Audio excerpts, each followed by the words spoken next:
Welcome to another edition of Expanding Mind. I'm your host, Erik Davis, continuing our conversations about the cultures of consciousness. It's been a fun couple of weeks for heavy music fans, including myself. I got to see Ufo this great Italian sort of prog heavy metal band in a small club in San Francisco, and they were as excellent as the last time I saw them. I caught Sleep, one of the great drone metal bands that we'll be talking about in this episode, at the Warfield, and it was a mighty good time. The amplifier stacks were high and glowing. The crowd was tranced out. The cannabis was good. And it was a pretty remarkable good time. And then the final thing to mention, which is one that I would particularly recommend to listeners, though not technically a drone metal band, I would say it is a doom metal band. And if we want to get arcane, we can say that there's a intimate relationship between drone metal and doom metal.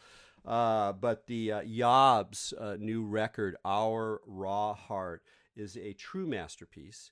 And particularly worth mentioning on this show because of the way in which it handles certain spiritual themes. And one of the things we're going to be talking about today is the various ways that mysticism, religion, ritual are sort of bound up with the whole process of talking about and listening to and enjoying, or maybe not even enjoying necessarily, submitting oneself to powerful drone metal bands. And though Yob's not drone metal, the way in which spirituality and sort of earnest messages are handled both musically and in terms of the lyrics is particularly remarkable. The singer had a brush with death, diverticulitis, I think is how you pronounce it. And so he wrote the album supposedly in the hospital, and it's really wrestling with life and death and absolute mind and Quechua ideas, and it's a very, very powerful record. I've been listening to it every day, and it's been sustaining me through some somewhat grueling days as I try to finish my own big monster book. But today we're here to talk about another monster book, maybe monstrous not quite so much in its length, but certainly in its topic, which is Owen Coggins' book, Mysticism, Ritual, and Religion in Drone Metal. Now, I must say, and I usually do not talk to people who have books that come out that cost millions of dollars, and I believe this one retails at like $85 or something, and that's because it's on an academic press, Bloomsbury. The whole academic publishing world is completely rotten, in my opinion, and no longer serving scholars, readers, topics, etc. I could rant on. But this book was so interesting to me, and the topics were so right on that I don't care. And hopefully you'll be able to find it through a lending library or some other a way in which expensive material is distributed through in our darknet age. Because it's really, if you're into this kind of music, if you're into metal, if you're into questions about religion and popular culture, it's really quite a rich read, scholarly for sure, but Owen Coggins, the author, did a lot of ethnography, so there's a lot of really nice, juicy quotations and observations about the fans of drone metal. Hey, I hear some drone metal going on in the background there. And so for that reason alone, it's fascinating, but even more interesting is the ways in which it meditates on mysticism and religion in popular culture in a real nitty-gritty way that was quite enlightening to read. So, Owen, welcome to Expanding Mind. Thank you. It's good to be here. Very good. So was this your dissertation? Yeah. So my it was my PhD was about drone metal. I was kind of split between a music and a religious studies department, which was perfect. And so my PhD thesis I finished at the end of 2015, called Drone Metal Mysticism. They wouldn't let me keep the title for the book. They said it needed to be a bit more straightforward. And yeah, and then after I finished the doctorate, I kind of did a bit more work on some of the chapters, the comparison, for example, between how people talk about drone metal and dub, reggae, and trance music in terms of mysticism and religious experience and so on. And yeah, I'm happy that it now exists in book form. I should say I'm a little self-conscious about the price myself, but I should say I've been promised that it's going to come out in a much cheaper paperback version next summer. That's good, and I know it's a tricky issue getting your stuff published and all that. It's not, I don't know, no aspersions cast in your direction. It's just it's a symptom of a larger problem that we're all kind of stuck within. Well, obviously the one of the things about genre is that you can spend an untold amount of time talking about genre terms and defining things and clarifying what is an example of what, and you can do this in electronic dance music, you can do it in metal certainly, and so I recognize that asking for some kind of sense of what drone metal is already complicated, but that said, I feel like especially for listeners who maybe are familiar with heavy metal in general as a kind of thing, but don't know specifics or whatever, that it would be helpful to drill down a little bit, because you really are looking at a very specific collection of groups and sounds and strategies. And since you're the expert here, I'd love to hear you talk a little bit about what characterizes drone metal. Yeah, absolutely. So I guess having had to describe it to people who don't know anything about even kind of heavy metal several times, I'd probably say that drone metal is an extreme form of metal music, characterized particularly by slowness, repetition, and extremes of amplification and distortion. Sometimes you can kind of almost describe it as think of like a classic, say 10 seconds of heavy metal, thrash metal by Slayer or something, but then take that 10 seconds and slow it down over the course of about 30 minutes, and that's what drone metal sounds like. Having said that, there is quite a kind of diversity within what can be called drone metal, maybe drone doom, extreme doom metal. The terminology can kind of shift a little. Obviously, I had to settle on one thing to talk about in the book, so I settled on drone metal because it felt like it was important that it was a form of metal music, but also the drone captured this kind of really extended dirge-like repetition or just kind of just heavy bass vibration that went on for a long time. Well, you mentioned the word vibration there, and I think that's also key. I think one of the why I'm glad you settled on the term drone metal is that the term drone, refers to a specific kind of physically defined musical sound that you can note in other musics as well. And that connection itself is also kind of interesting. How does this relate to the drone in, Indian music or in Lamont Young or something like that? But more to the point is that there's something physical about this music that is brought forward. And you talk about that in really interesting ways, both the materiality of sound, the sense of vibration as being this physical field of sound resonance or sound vibration that your body's immersed in, and also just it's almost part of the quote unquote meaning of the music is a kind of pure physicality of sound, which then kind of paradoxically or not, and you handle this very interestingly in your book, that sense of extreme physicality resonating. You're listening to the music live in your chest as much as your ears. You're bathing in the sound, you're submerged in the sound. All of these very physical experiences are linked to this kind of mysticism, this sense of otherworldliness, of travel, of altered states, of other worlds, of imaginal dimensions. And that tension between the physicality and the expanse seems really key, and really key to the way that you've described some of the phenomenology or some of the ways that people respond to the music. Yeah, firstly, I was really interested in not so much kind of drone as a technical musical characteristic, but more the how kind of the idea of drone was really important to the way that kind of people felt and engaged with and communicated about this music. So I loved it when people kind of started talking to me about how not only was this kind of music really drony and other stuff wasn't drony enough, but some people even talked about being droned, or one person even said that uh, he went to watch a show by Grave Temple, I think it was, or a Sun, and his partner who went to see it with him felt like she had her skull droned away. So I feel like that really not only the kind of musical characteristics, which, as you said, kind of links like a sonic characteristic to an aspect of the physical experience, um, but also that it's not just drone as a kind of as a thing unto itself, but it's being droned. It's something that happens to you, or that you submit yourself to or endure.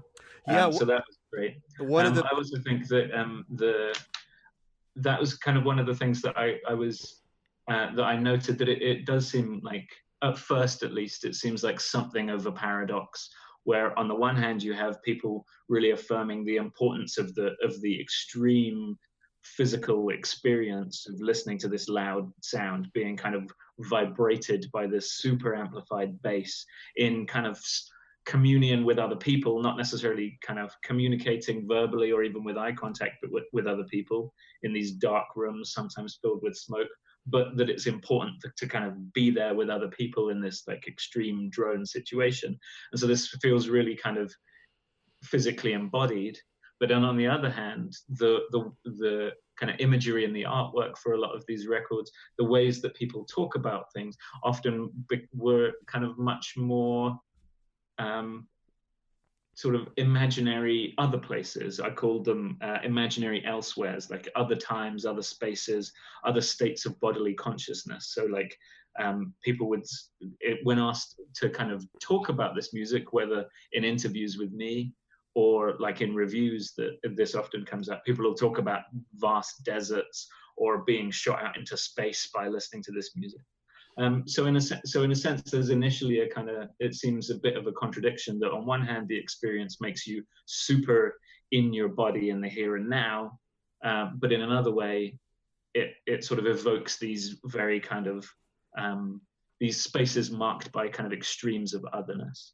yeah But in the end, I feel like I kind of managed to kind of bring those back together as if it was in sort of perhaps understanding it as um, they could be both kind of experiences of extreme alterity while being a really kind of deeply an experience that's deeply embodied in a kind of bodily consciousness, I suppose. Yeah, for me that's part of the the key to the trance, and I'll use that term, knowing whatever without too many problems. I mean, you talk how a lot of people who describe this music, a lot of people you interviewed, fans, would talk about meditation or they talk about trance, and most of the time they're probably not even necessarily that familiar with meditation. Yeah. But I am familiar with meditation, and that dynamic you just described to me is extremely central to at least my practice, and has become more so, which is that I'm more aware, even as the state, the whatever you want to call them, mind states or altered states, whatever you want to call it, the mind states are more unusual, less like ordinary existence in some ways. The experience of it being physically embodied, of being present in the body, in the breathing body and the pulsing body and the body of flesh, the body that's going to die, that is actually that's brought forward more and more, so that when I let myself go into trance or at these kinds of shows, it's a very familiar feeling for me in a way that makes, I would be like one of your, I'd be one of the people you would quote as an ethnographer, because I would be going on about making these connections between meditative experience, if we want to call that spiritual or not. I don't know. That's another question, but there's definitely sort of an interesting connection with these physical experiences. And I wanted to ask you one thing about that is that you don't talk very often about your own experiences. Some in some really interesting ways. You talk about being ill at a Sono concert or a sleep concert, and Yeah. how that sort of state of being ill actually kind of worked with the music, I thought, in a very interesting way. But you also talk about how you've had the experience listening to this music of yourself getting sort of visual images of Hmm. mountains and deserts and vast places. So it's not just a purely linguistic, game of like, well, we learn to describe this music in these otherworldly terms, even if those images were partly suggested by the album covers and how people talk about it. There is a sort of phenomenological side of this music that has, at least for some people, this kind of visionary or transcendental Hmm. character, which is just so fascinating. Yeah, and I think it's a I think what I tried to do is maybe forestall the kind of immediate, perhaps skeptical argument, which would be to say that, well, there's a couple album covers with deserts and mountains on, therefore it's obvious that that's the source for people having these kind of images in their heads when they're listening to those bands and bands that sound similar to those. But then, of course, that misses the question of why those bands chose to put deserts and mountains on their album covers in the first place. So I think it's a much more kind of circular feedback process, pun intended, um, between audiences and musicians, all of whom are listeners themselves, and so on. And so I think that's what I was really keen to look at overall. I guess my approach to kind of looking at any kind of popular music culture is to really kind of involve the audiences in, or to treat the culture as if it's at least partly constituted by audiences, how they engage with and experience the music first, but also how they communicate about it and contribute to a kind of participation in a music culture themselves. Yeah, that seems like a great approach, particularly with this music. I mean, one of the things you point out is that the listener experience is a more central part of the genre than in some other musics where people might be more frequently just talking about the lyrics or the bands or the singers, and that's really where and that maybe people enjoy dancing to it or enjoy listening to it. But here the listener is part of the feedback loop in a more intensely driven way. Do you have any sense of like, and you compare that, for example, with the way that with similar things in say psytrance or in dub music, where there's also a kind of nebulous spirituality that has to do with people's physical experiences, but there's also very much a sense that the meaning of the music is in these experiences that listeners and dancers are having. Why does that come up? Why did that come up in metal? What does that say about the possibilities of music, or the ways in which music comes to fulfill certain functions, let's say, that we once would look towards religion or towards explicit ritual? Yeah, I think that's kind of the the really big question that kind of hangs behind the whole of kind of the project, really. And I suppose I wouldn't um, think that I've kind of come to a final answer about this, but certainly I was interested to try and um, perhaps not so much kind of, yeah, answer that question as why this is happening in metal now, but rather to kind of track some of the ways in which those responses to that question are constructed by listeners and other participants in this kind of metal culture. And I think it's really interesting. I think there were obvious. It can obviously be seen in some ways as a response to things like kind of the secularization thesis and ideas about kind of modernity being disenchanted and so on, and people searching for a kind of um, something about something that kind of has the aura of religiosity, even though people might often have concerns about committing to religious institutions of one kind or another. So I think that was what was really interesting was the frequency with which I spoke to people who said, I spoke to some people who identified with a particular religious tradition. And that was interesting. I would say the majority of people I spoke to said that they weren't religious, but it often came up that a kind of fascination with religion or an interest in religion, or which was always combined with a sense that religion was something strange and mysterious to them. Yeah. So I kind of ended up arriving at the idea of listening as if. And this was important in terms of religion because it almost allowed, I think, people who were not religious but were interested in or even kind of confused by what religion meant. But it allowed them to listen as if it was religious, so as if they were at a ritual, which people kind of talked about a lot. And I think this allowed people to engage with their fascination with religion, but also to sustain its mystery for them, which was clearly quite powerful. Yeah. And so at first it seemed like, so people describing Sun concerts, for example, people who really loved Sun and had seen them lots of times, would say things like, it was a mysterious ritual. It was an invocation, but I don't know what they were invoking. And so I came to kind of think that maybe this sense of not quite knowing what was going on, putting yourself in a place of which has these kind of religious or ritual or mystical kind of connotations and affective qualities, was something that was really attractive to people. But also the fact that there was this sense of like there's something mysterious and strange going on. That there's like a weirdness that isn't easily reductive to an explanation. Oh, they're doing this ritual. Oh, they're following this particular service or whatever.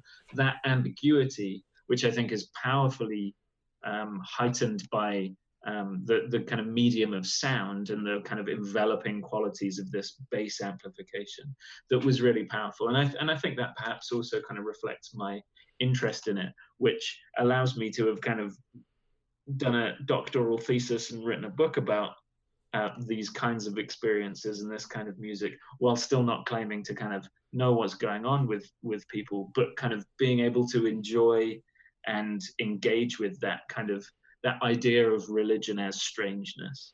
Yeah, that was beautifully said. Really wonderful. I was just thinking because again, people might not know what Sun-O looks like in concert. If you could just describe, for example, what are the particular features of a concert and why people might experience them or describe them as being ritualistic. So I went to see Sun a number of times. During the fieldwork, it was interesting. They're probably the best known and kind of most critically acclaimed drone metal band. I think that's probably uncontroversial.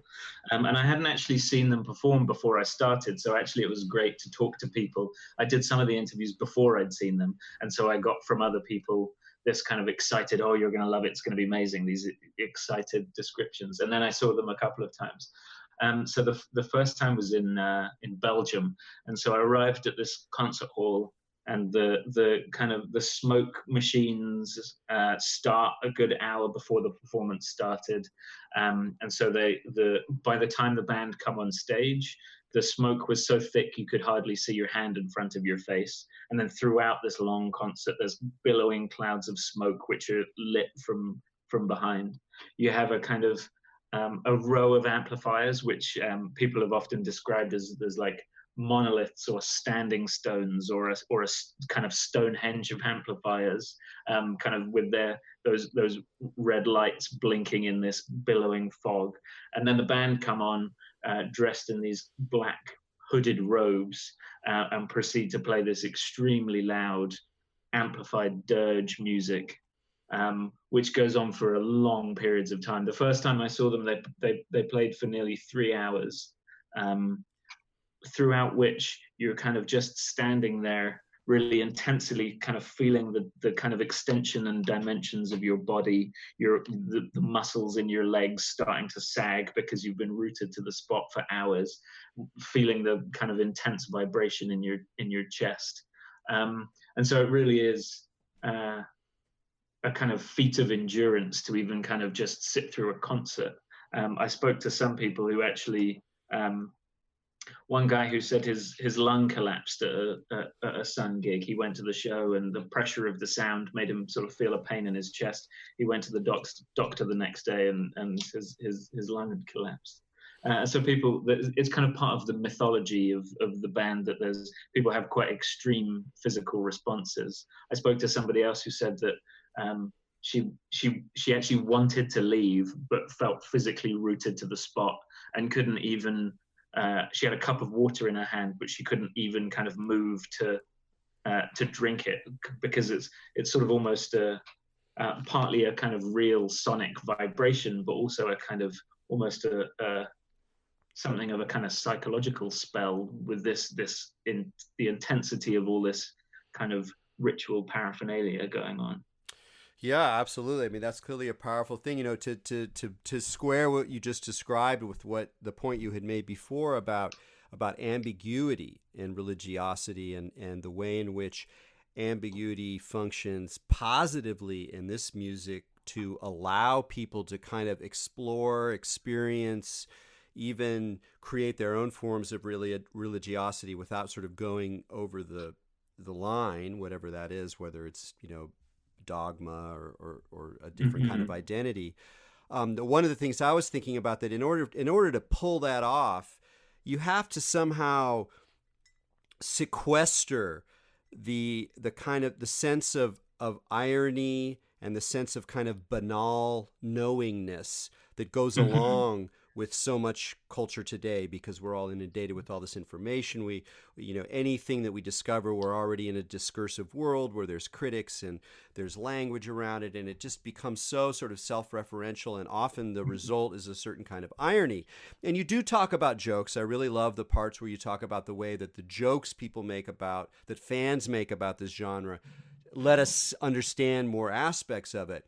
But at the same time, it seems to me that these gestures of the extreme and also the ways in which, and it remains a mystery to me exactly as well, how these bands create a space for, let's call it, something earnest. Rather, I don't want to use the word authentic, which is so complicated, but there is something about earnest where you show up and you describe it really when you talk about people who listen to these records at home, and how a lot of the people you talk to were like, it was a ritual. It was like you had to set up the room right. You were done with all your tasks. You were going to listen, 100% to the whole record. You weren't going to do anything else. Maybe you had a glass of absinthe. Maybe you smoked your joint.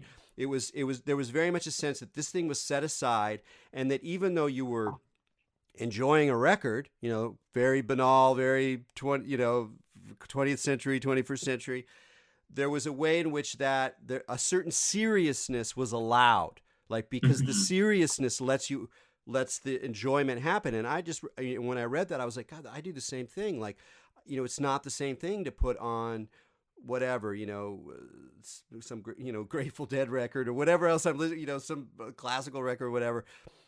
If I'm gonna put on the new Yob record, I'm gonna be like, okay, this is what I'm gonna listen to now. I'm gonna turn the lights low, and I was sort of doing it unconsciously, but I did that because I derive a certain kind of spiritual sustenance, or whatever you want to call it, from listening to this music in a way that's very similar to a lot of the people you describe.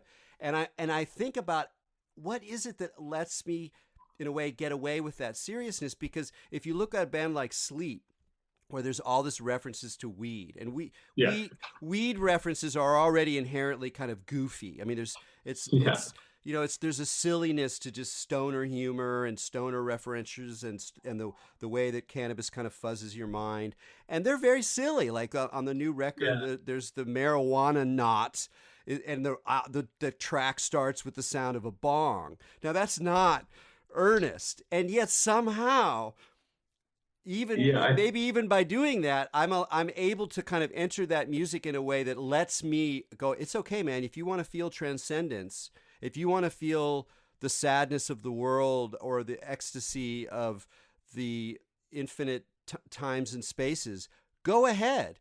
Go for it, Yeah. kid. Yeah, I think there's something really I think there's something really nice about metal humor, or the relationship with humor and metal, and perhaps extremity. And I think that's, and I agree that it kind of it escapes the sort of anxieties of irony that you kind of rightly describe in a lot of culture. But that's and it, I agree, and I think it does allow a certain seriousness. But that's also not to say that it kind of avoids humor, because Sleep being a good example. But I wonder whether it's almost because the kind of goofy stoner references are almost pushed to an extreme themselves. So in Dope Smoker, you have this hour-long song which is all about a kind of, the pilgrimage of Weedians to the sacred holy land where they're gonna smoke ganja all day. And so I think it's it's not this kind of knowing ironic humor, but it is goofy, but it's almost pushed to an extreme of preposterousness, um, or ridiculousness. But like, and then it doesn't matter. And I think there's, yeah, I think what I love about metal, one of the things is that it can be completely serious and completely ridiculous at the same time, and they don't cancel each other out. And that's fine, and they can be enjoyed for their own thing. It also makes me think, I think, yeah, just because things might be funny or make you laugh, it doesn't mean they're not serious, or can have serious applications or implications. And so I think of, I went to see Sun, and they played in London at this kind of quite a concert hall that's more commonly, you might expect to find more classical music in there. And they came on, and they with their robes and the smoke, and they played their first chord, and it was extremely loud, and somebody burst out laughing. And I completely got that, because it put me right in mind of my reaction when I go on roller coasters. And there's that, some people yell, some people scream, some people hold on tight and go white in the face. When I go on roller coasters, I burst out laughing, and I just can't stop laughing all the way through. And there's something about that kind of physical extreme experience of going on a roller coaster, which actually put me in mind of that. I kind of recognized that when I heard somebody kind of just with this spontaneous burst of laughter when Sun played. And it wasn't so much necessarily that it was funny, but that laughter is a response to kind of to an extreme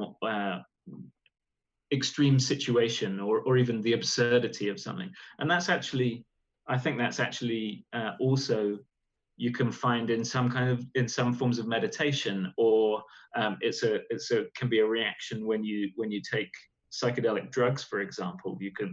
I've kind of often felt that you're giggling uncontrollably at the absurdity of the world, and that can actually be part of quite a transcendental and kind of mind-opening experience. Absolutely, I totally agree with you. And to celebrate this this insight, I want to play that the beginning of that track from the new Sleep record, which is called The Sciences, highly regarded record, really quite sonically interesting, some great riffs and some humor. And so here we're just going to hear the initial sample from the track Marijuanauts theme. So like astronaut, Marijuanauts theme. So here we go.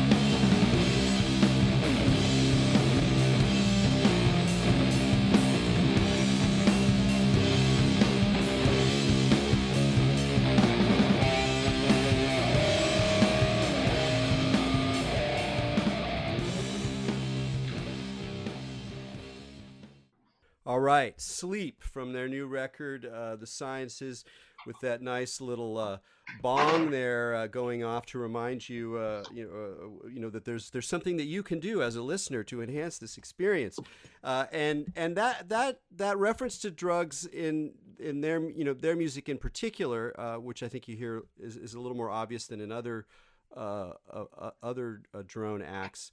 But one of the things that it points to again is that part of the experience of this music is a state of mind or a state of consciousness or a change of consciousness or a change of listening or some way that you are experiencing as a listener, not just that you're consuming a song, that you're enjoying a song, but that you have this kind of opportunity to go inside the music. And that reminded me of one of the kind of images that comes up a lot that you talk about in the book, which is these images of pilgrimage. So I just like to hear a little bit about that, and particularly the way that within that language of pilgrimage, we hear pilgrimage, we don't think Satanism, we don't think Wiccan priests, we don't think Druids necessarily. When we hear pilgrimage, we think of like going to the Holy Land, going to to more monotheistic religions in a lot of ways, and that comes up a lot in Ohm records and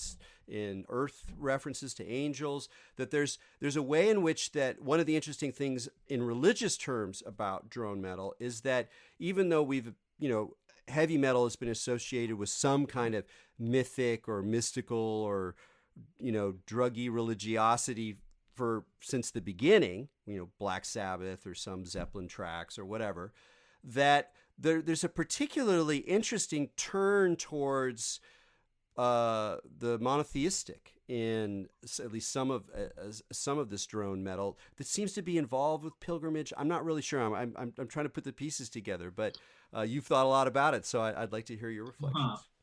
Yeah, I mean, I think Om would be the obvious example here. I think I think their album title from a few years ago, "God is Good," certainly seems to kind of stick out somewhat in the history of metal's relationship with Christianity, perhaps.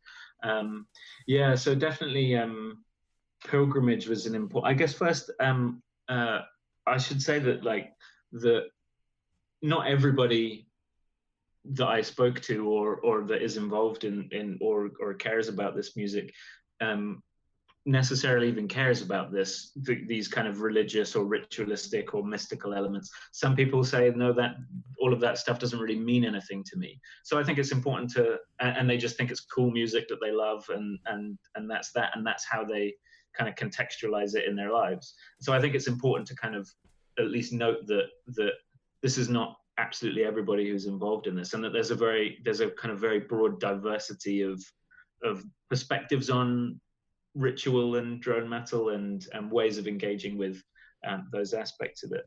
I think pilgrimage is definitely really, really important.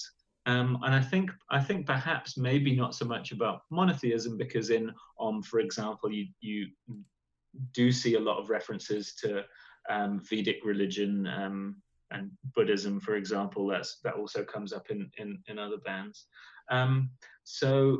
But I think the idea of pilgrimage is definitely super important. And one of the things that I was really fascinated by was firstly that pilgrimage comes up in kind of what I call the content of people's descriptions, whether it's in talking to me or in writing reviews, which I read hundreds, if not thousands of, that people would say, yeah, like listening to this puts me in mind of a particular pilgrimage. I'm on a pilgrimage, or it makes me think of other people on a pilgrimage. And I think that what's interesting about that is perhaps that a pilgrimage is something that we associate generically with religion, but perhaps not any specific religion. So again, there's that kind of restoring of ambiguity there. Another thing that I've found was interesting is not just at the level of content, but there was a certain kind of shifting, moving around in the way that people actually kind of constructed even grammatically their sentences of how they talked about pilgrimage and listening. So for example, in the same short review, this happened quite a lot, but there was one particular review, it described an Om album as music that was about pilgrimage. And then a couple of sentences later, it described the record as a pilgrimage. And then a couple of sentences later still, it described it as if it was the music that you could imagine pilgrims listening to when they'd finished their pilgrimage. And so I thought this was really interesting, that you've almost got like pilgrimage, which talks about a kind of movement, perhaps across a kind of religiously coded landscape in the imagination, shall we say?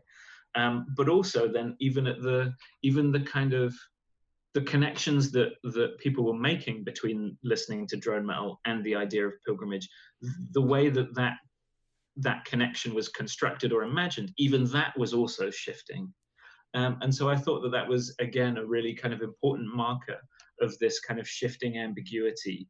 And again, I think that kind of really comes out of the kind of musical medium for these ideas or experiences or engagements, that kind of the feel of listening to music is in particularly this like monotonous but kind of moving, developing, evolving, slow kind of dirge, just kind of keeps going, and it kind of allows your mind to kind of drift or travel in these ways, allowing a kind of engagement with these kind of weird ideas, but one that doesn't necessarily have to arrive at somewhere final, whether that's the imagined kind of site that the pilgrims are heading towards, or even a kind of more abstract level. It doesn't have to arrive at a final determination of what your own relationship to religiosity is. It kind of allows a kind of constant evolving, moving kind of sonic engagement with these ideas that doesn't have to end in a kind of closure. It keeps these possibilities open. Yeah, that's really really well said again. And I mean, for me, that what interests me about that is that I associate that very ambiguity, that reluctance to resolve, with a kind of what you might call a mode of spirituality. The same way that humor can be part of not just psychedelic experiences or metal experiences, a certain kind of humor. But even, we could find it in Zen or whatever. There are elements of these things that I think are actually quite deep, and we can make connections with other kinds of religious systems, other times and places. But one of the things that strikes me about that kind of underscores if you will, the sophistication, or at least the richness of this ambiguity, is when you think about it, compare it to a lot of prog rock records from the 70s that are trying to be mythic and epic and gods and demons, and the covers and the song lyrics and the titles or whatever. And some of them are still work in a certain way, but from this perspective that we're talking about, they're so overdetermined. They're almost telling you what the story is. It's like program music. But with this music, it's like bands have kind of discovered or stumbled into a way of providing just enough cues so that your imagination begins to play in this space of ambiguity, or the space of possibility that's not really quite resolved. And you're doing it as a listener, you're doing it as someone who's enjoying vibration, as someone who's thinking about images, thinking about song titles. And it's just like you don't need that much. And in a way, it affirms, and I think to some degree returns the imagination to the listener. And you mentioned that in the book at one point. You talk about seeing a show, and I don't remember what the act was, but seeing a show where there were visuals, and you were almost kind of annoyed by the visuals because it seemed to sort of overdetermine the emptiness or the lack of imagery, which is an encouragement for your own journey, for your own construction of these nebulous suggestions into something that is kind of your own. And so I wonder whether that's also part of the reason that people associate this stuff with spirituality, or they have a real a kind of earnest relationship to it as meaningful music, is because in a way it lets you become the site of your own imagining, rather than just kind of plugging into a formatted script or set of ideas. Yeah, there was a book by Michael Saylor, who's kind of theorized kind of fantastic literature like Tolkien, for example, and Lovecraft.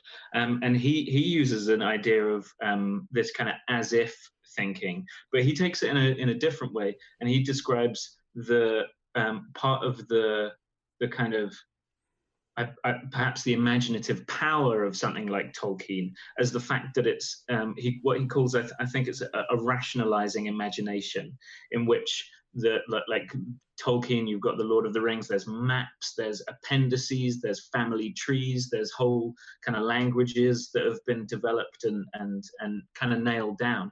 And so he's arguing that it's the internal consistency to these imagined worlds and the detail and so on that gives them the kind of power for people's imagination.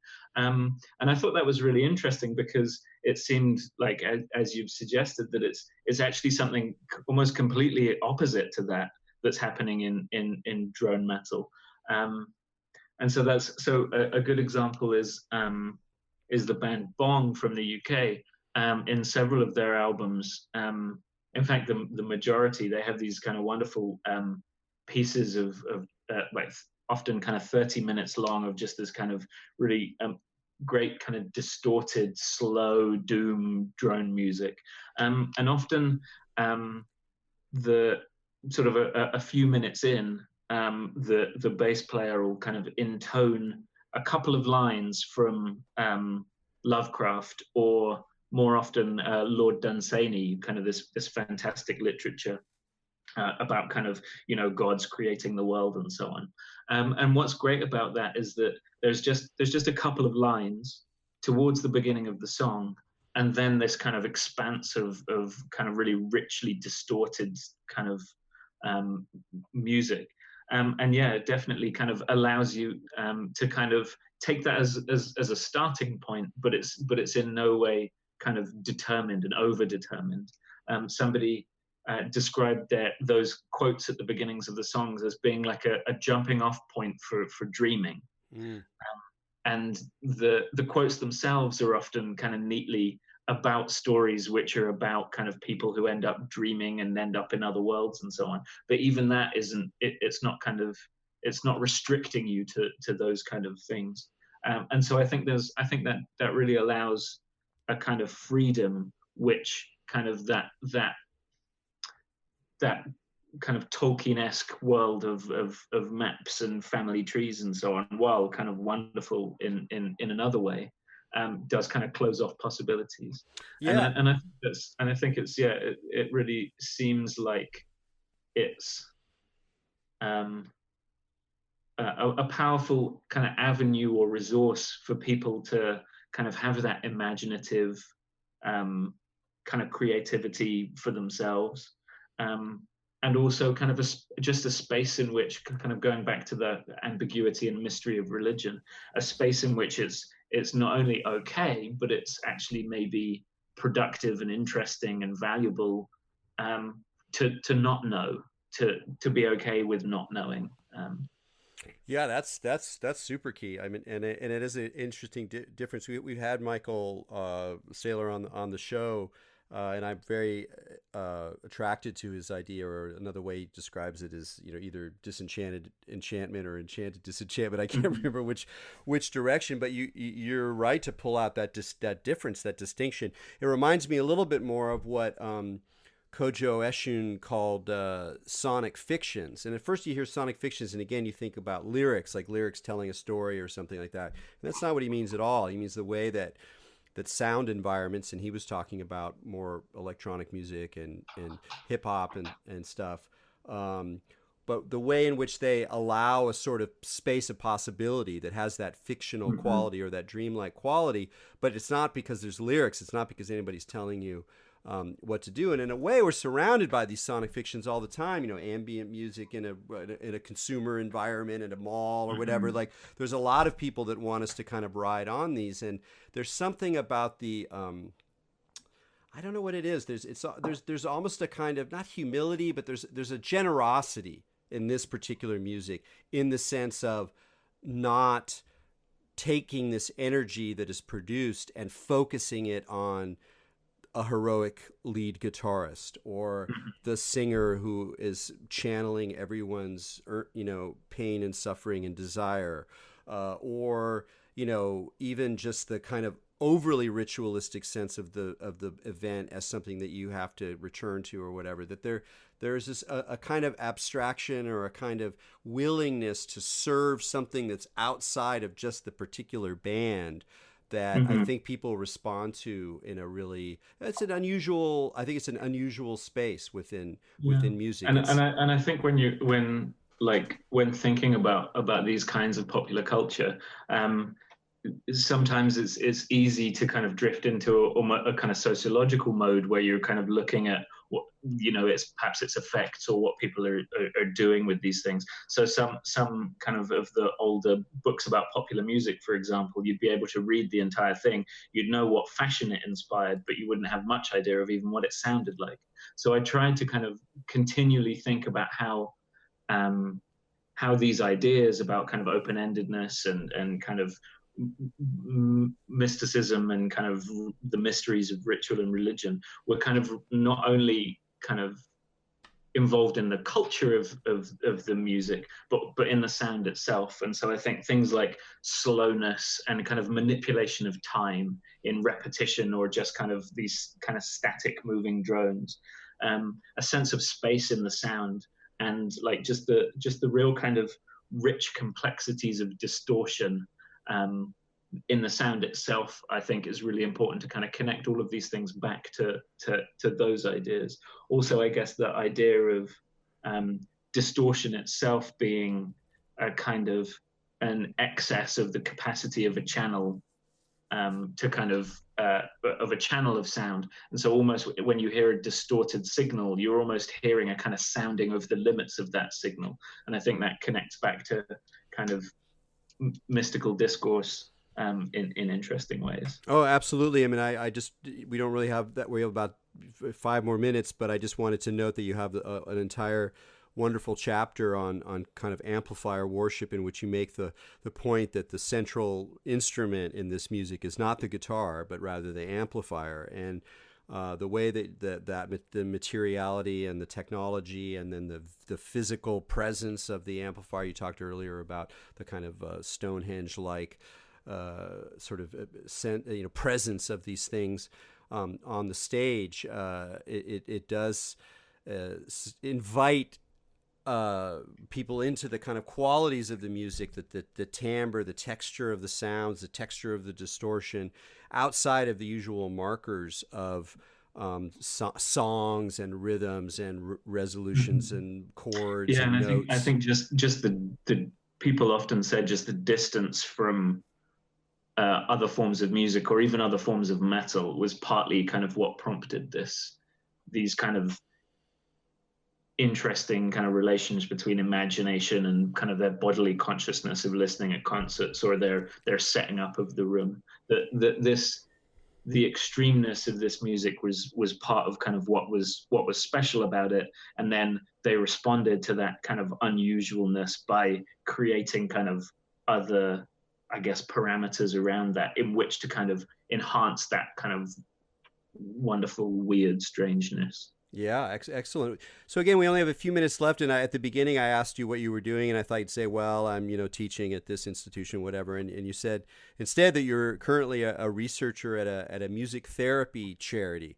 And so obviously this instantly fascinates me, and again, we only have a couple of minutes, but I'm just curious whether when you think about how music therapy might work, whether there's some connection with some of the issues that you were studying with drone metal, which clearly provided something to many of its fans, maybe in a different way than a lot of other kind of music. Yeah, absolutely. I mean, kind of working in research for a music therapy charity. Some of what I'm doing is more kind of monitoring the impact of music therapy interventions, and kind of studying how music therapy, kind of more standard music therapy, works in schools and hospitals and so on. But I think that what interested me in the first place was that these ideas about mysticism and transcendence and ritual in drone metal often kind of we're kind of nudging up against other ideas that people often use, like about catharsis and therapy even, and healing, that in their responses to the music. So I think there's definitely some there's something about this music which was valuable in a kind of, in terms of ideas about health for some people. I haven't got to the stage of prescribing drone metal records or concerts to people yet, but we'll see. Well, what kind of music do they use? It's mostly improvised music.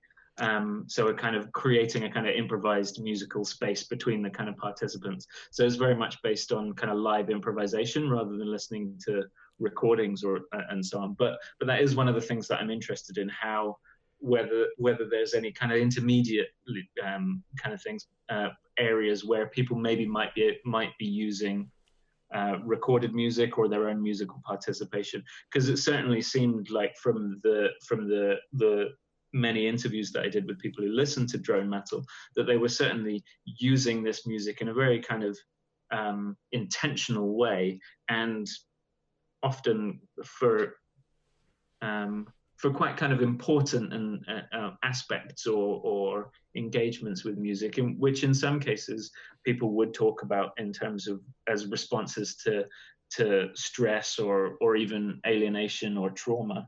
And so I think there's definitely a kind of valuable area in which maybe we could understand better how kind of these quite extreme forms of music might be used in areas that might kind of assist people in terms of therapy and health, particularly given the kind of the history of metal's reputation as causing things like aggression and violence, which is based on some bad research. I'm hoping to be able to contribute to thinking in more open-minded ways about the value of these things for people. Yeah, I look forward to that very much. I mean, again, we got to wrap it up here, but in the end, you make some very interesting comments about violence and suffering, and the way that the music sort of allows that a space for that kind of thing, and I can imagine that being squared with your interest in music therapy. But unfortunately, we have to wrap it up there. So, Owen Coggins, hey, thanks so much. This was a really, really wonderful conversation. I hope you enjoyed it. Thank you. Great to talk. Okay, great. Well, folks, until next week, keep your minds open.